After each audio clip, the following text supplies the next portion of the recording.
Allez, bonjour à tous. Comme d'habitude, le petit brief avant match. Alors, mercredi, on joue contre Aix-en-Provence. On reçoit Aix-en-Provence. Donc, le contexte du match, match annulé contre Nantes parce que Nantes avait des cas de Covid, donc on n'a pas pu jouer dimanche. Aix a joué à Cesson dimanche, donc sort d'un gros déplacement. Ils ont gagné d'un but à Cesson, donc plutôt une bonne perf. Et on joue un match qui est reporté de la 7e journée, juste au début du confinement. Voilà, un report de match qui avait été fait au départ pour des raisons administratives et pas Covid. Voilà. Alors maintenant, on passe tout de suite aux blessés. La bonne nouvelle, c'est le retour de Xavier Baraché qui revient de son Covid. Il s'entraîne, je pense qu'il va être à même de jouer ce soir. On a toujours Chimikou qui est arrêté, et ça on le sait, c'est jusqu'au mois de février. Et la mauvaise nouvelle, par contre, c'est que Dani Sarmiento ne sera pas là ce soir. Il s'est fait mal au pied, donc on espère que c'est pas trop grave, mais on aura une IRM que jeudi matin. Voilà. Le contexte classement. Aix est au même niveau que nous, mais Aix a 6 points avec seulement 4 matchs joués, et nous on a 6 points avec 7 matchs joués. Donc vous voyez que même nombre de points au classement, mais un classement qui ne veut pas dire grand-chose actuellement avec le Covid et tout ça. En termes de confrontation,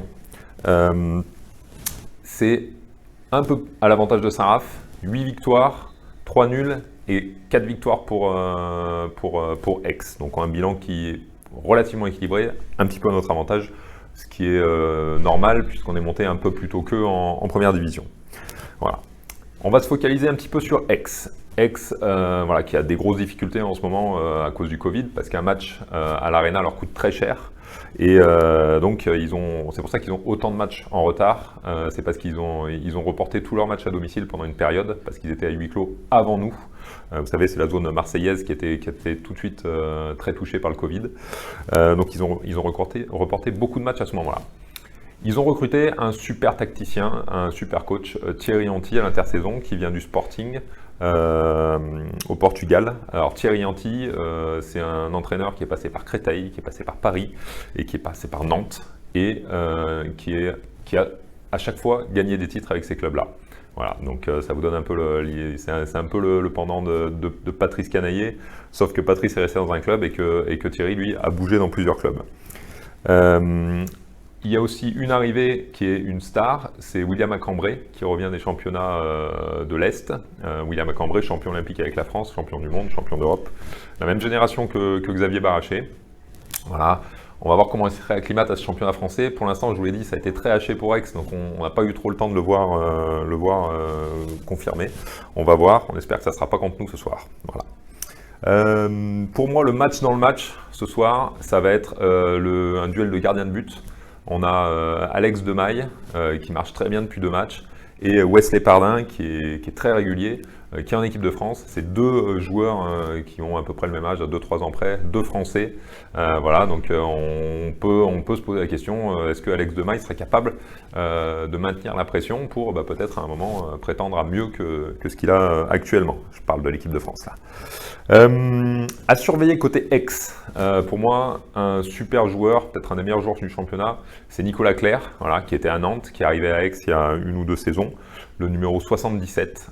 Donc vous allez voir, c'est quelqu'un qui est capable de prendre le jeu à son compte, complètement. Il est capable de prendre le match à son compte, de prendre des actions à son compte, d'aller tout seul au but. Il a cette capacité à faire la différence qu'ont pas beaucoup de joueurs. Voilà, donc il faut qu'il ne soit pas dans un bon jour pour nous. Après, il y a un joueur qui est très intéressant, c'est un petit jeune là, de 22 ans, un Islandais, Christian Christiansson, le numéro 3, qui vient d'arriver cette année et qui marche plutôt bien, c'est qu'il est le meilleur buteur de l'équipe d'Aix. Donc intéressant à regarder, un grand arrière droit, vous verrez ça. Aix, c'est solide en défense, vous allez voir autour de Karl Conan et de Baptiste Bonnefond en numéro 3 sur une 6-0 et des ailiers qui vont très vite en contre-attaque. Donc voilà, il ne va pas falloir perdre beaucoup de ballons parce qu'ils sont capables de marquer beaucoup de buts et très rapidement. Côté Saint-Raph, ce qu'il nous faut, c'est une grosse défense, comme on l'a eu sur les 2 derniers matchs, autour de Timmy Petit, Adrien Dipanda et Johan Maresco, ce qui permet derrière aux gardiens de faire beaucoup d'arrêts, parce que la défense est très forte. Donc il nous faut exactement le même type de schéma, et en plus ça nous permet d'avoir des ballons pour aller marquer des buts faciles en contre-attaque. On sait qu'en ce moment, Arthur Vigneron, Raphaël Cocheteux, et derrière Drevi Pachal et Melic sont des joueurs qui vont très vite, qui marquent beaucoup de buts en contre-attaque, donc il faut exploiter ça, parce qu'on a vu que Sarmiento ne sera pas là. Donc il va falloir marquer des buts faciles et pas perdre beaucoup de ballons du coup. Il faut prendre ses points. parce qu'on a un déplacement en fin de semaine à Chambéry. Et là, c'est la semaine où il faut prendre tous les points pour se replacer au classement et arriver dans les fêtes de Noël un peu plus tranquille. Voilà. Je voudrais juste avant de finir ce petit brief, hop, on met le calendrier de l'association Léo. Et vous savez que c'est une belle œuvre. Vous avez tous les joueurs qui ont fait des très belles photos. C'est une bonne œuvre pour les enfants atteints du cancer, voilà, pour les aider à réaliser leurs rêves, pour aider leurs parents dans ces conditions qui sont dramatiques. Voilà, donc tout est reversé à l'association Léo. Le calendrier vaut 20 € et c'est vraiment une belle action, c'est un bel objet. Donc je vous invite à l'acheter soit sur notre site et venir le chercher en click and collect, soit l'acheter directement sur le site de l'association Léo. Voilà, donc ça c'est une bonne action, faites-le avant Noël, on en a besoin et ils en ont besoin. Merci pour eux et bonne soirée. Ciao.